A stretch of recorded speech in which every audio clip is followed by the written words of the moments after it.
चाइनायाव खुंजालांनाय GT world kung fu championship 2025 मायथाइनि गेलेनाय बादायलायनायाव सिलभारनि मेडेल देरहासार जानो हानाय गेलेगिरि कमल कुमार बर'खौ गुवाहाटी लकफ्रीआव गभर्नर बड'लेण्ड बिरखं गाथोनाव बाक्सा डिस्ट्रिक्ट असु एसोसिएशनजों लोगोसे नखरनि बिमा-बिफा आरो गामिनि रायजो राजाफोरा बरायदों।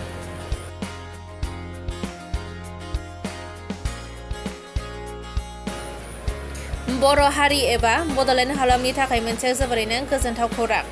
बाक्सा जिल्लानि सिङाव थानाय बाथौफुरि गामिनि कमल कुमार ब्रह्मआ थांनाय अक्ट'बर दाननि 14 खालारनिफ्राय 20 खालारसिम एशियान चाइनायाव खुंजालांनाय जीटी वर्ल्ड कुंफु चेम्पियनशिप इं 2025 मायथाइनि मुलुगनाङारि गेलेनाय बादायलायनायाव भारत हादरनि जानानै गेलेनानै सिलभारनि मेडेल आवथायनो हादोंमोन। मुलुगनां बे बादायलायनायाव बुहुमनि गुबुन गुबुन हादोरनि गासै 5,000 जन गेलेगिरिफोरा बे बादायलायनायाव बाहागो लादोंमोन आरो बिथाङा भारत हादरनि जानानै सिलभारनि मेडेलखौ देरहानो हायो। दिनै बिथांखौ गुवाहाटी लकफ्रीआव गभर्नर बड'लेण्ड बिरखं गाथोनाव गेलेनानै फैनाय समाव बाक्सा डिस्ट्रिक्ट असु एसोसिएशनजों लोगोसे नखरनि बिमा-बिफा आरो गामिनि रायजो राजाफोरा बरायो। बाक्सा जिल्ला असु एसोसिएशननि नेहाथारि लोगोसे फोरोंगुरु दानसोरां दैमारि आरो टिंकु चन्द्र ब्रह्मनि गोख्रों फोरोंथाय होनायाव बिथाङा थांनाय 27 आगस्त 2025 नियर इम्फल मणिपुरनि ट्रायलआव गेलेहैनायनि थाखाय सायख'जादोंमोन। गोरिबजों नाख्रेबजानाय नखरनि जाखांफुनाय आरो दावगाफुनाय गेलेगिरि कमल कुमार बर'नि मुलुगनाङारि गेलेनाय बादायलायनायाव भारत हादरनि जानानै गेलेहैनानै मेडेल देरहानो हानायखौ नखरनि बिमा-बिफाजों लोगोसे ओनसोल नाङैनो रायजो राजाफोरा गोजोननाय फोरमायदों। लोगोसे बिथांमोना फैबाय थानाय समाव जाखांफुनाय गेलेगिरि कमल कुमार बर'खौ बिटिसि आरो आसाम सरकारखौ नांगौबादि हेफाजाब होनोबो खावलायो। जोंना गेमा चाइनायाव जादोंमोन इमेसानाव। गेमा जाबाय 10 वर्ल्ड कुंफु चेम्पियनशिप एन्ड इयाव more than 5,000 प्लास प्लेयार्स दंमोन ओमफ्राय 53 प्लास कान्ट्रि।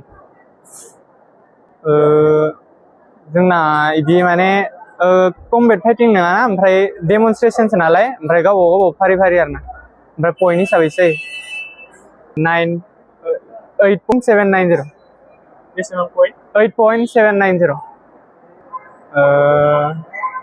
आइ बाबा कोच एन्ड एसोसिएशन एन्ड आंनि गासिबो सापर्टारफोर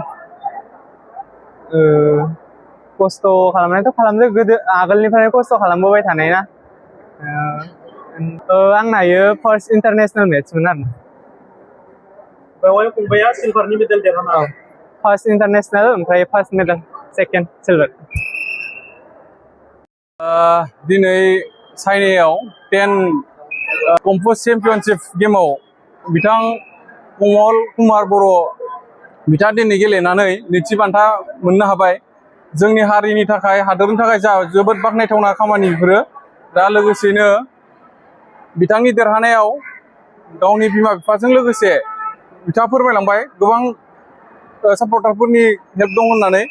नाथाय बेबायदिनो बिथांनि गेलेनायाव आरो इयुनाव जेन आरो दावगाबावनो हायो बिनि थाखाय जोंनि बिटिसि गभर्नमेन्ट, आसाम गभर्नमेन्ट आरो भारत गभर्नमेन्टनिफ्राय जोङो बिथांनि नखरनिसिम फाइनान्सियेल एसिस्टेन्ट आरो बिदिनो बायदि रोखोमाव हेल्प मोनगोन होननानै जों आसा खालामनाय जायो आरो दा बिथांखौ बरायनो मोननानै जों गोजोननाय मोनदों।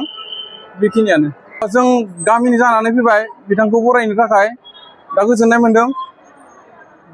जेन'बा दा आंनि फिसाया गुबुन जायगायाव गेलेहैदोंमोन नालाय बेनिखायनो जों नखरनि आरो गामिनि एसोसिएशननि जानानै जों बरायनो फैदों। फिसायादि गेलेनानै सेकेन्ड प्राइज मोनबोदों जों बेखौ गोजोननायबो मोनदों।